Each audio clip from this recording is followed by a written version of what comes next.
Bambi fait partie de l'histoire du cabaret. Elle est une des premières transsexuelles.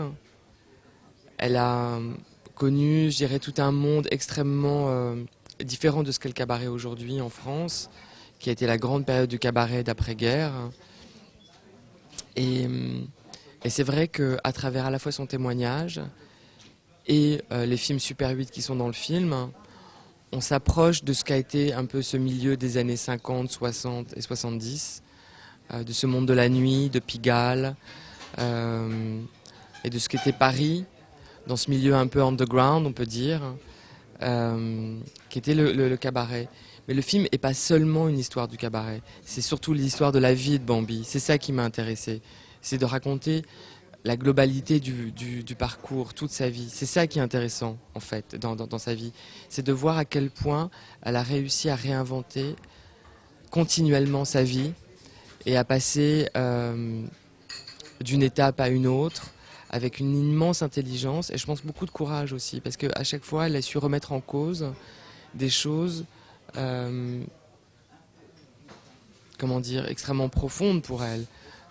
Comment, très jeune, à peine 30 ans, elle comprend qu'il faut qu'elle trouve une autre voie, un autre métier pour continuer à vivre, parce que le cabaret ne va pas continuer éternellement. Et elle décide tout d'un coup de se mettre aux études. C'est étonnant, si vous voulez. Elle se met à réapprendre le français, la physique, la biologie, pour passer son bac et devenir professeur de français. Et on est dans les années 70, si vous voulez. Donc, c'était étonnant comme ambition. Comment une femme comme elle, avec la vie qu'elle a eue, elle était assez connue dans les années 50-60, décide tout d'un coup de tomber dans l'anonymat, devenir Madame Tout-le-Monde, et professeur de français dans un collège en province. Si vous voulez, c'était étonnant comme parcours, et même comme désir, si vous voulez, sachant justement la vie qu'elle avait eue avant. Et bien pourtant, elle le fait. Et elle devient, en 1974, professeur de français à Cherbourg.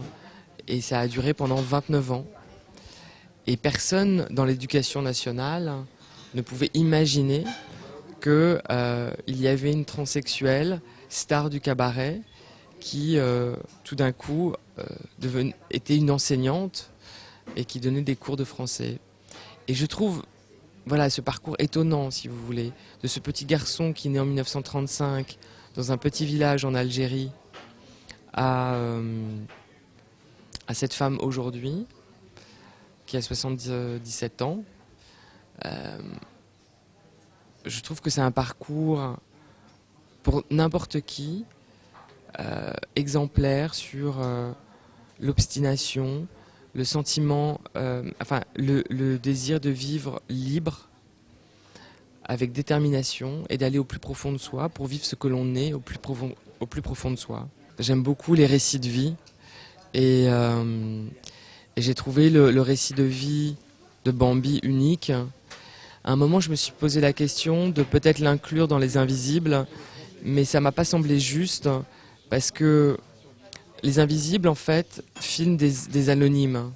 Bambi n'est pas une anonyme, c'est une femme connue. Et il y avait aussi cette notion d'homosexualité et de transsexualité, qui sont deux choses très différentes. D'abord, d'un point de vue sociologique, du point de vue de la loi, les situations n'étaient pas les mêmes. Et Bambi, en plus, appartient à une... si vous voulez, c'est une des pionnières dans la transsexualité. À l'époque, le mot n'existe même pas. Le mot apparaît au tout début des années 60, en fait. Donc elle est vraiment une des premières, avec Coccinelle et d'autres, sur cette question-là, si vous voulez. Elles inventent tout. Elles n'ont aucun référent. Je dirais, le terrain est vierge, si vous voulez. Alors que dans Les Invisibles, l'homosexualité est une chose qui existe depuis bien longtemps, si vous voulez, depuis la nuit des temps, on pourrait dire. Donc les sujets n'étaient pas vraiment... ne pouvaient pas se mêler. Mais le dispositif qu'il y a dans Les Invisibles, je l'ai repris dans le film Bambi, si vous voulez, qui est celui d'un témoignage qui mêle à la fois un témoignage face caméra, des scènes de vie, des archives, Et voilà, c'est une sorte d'entremêlement de toutes ces choses.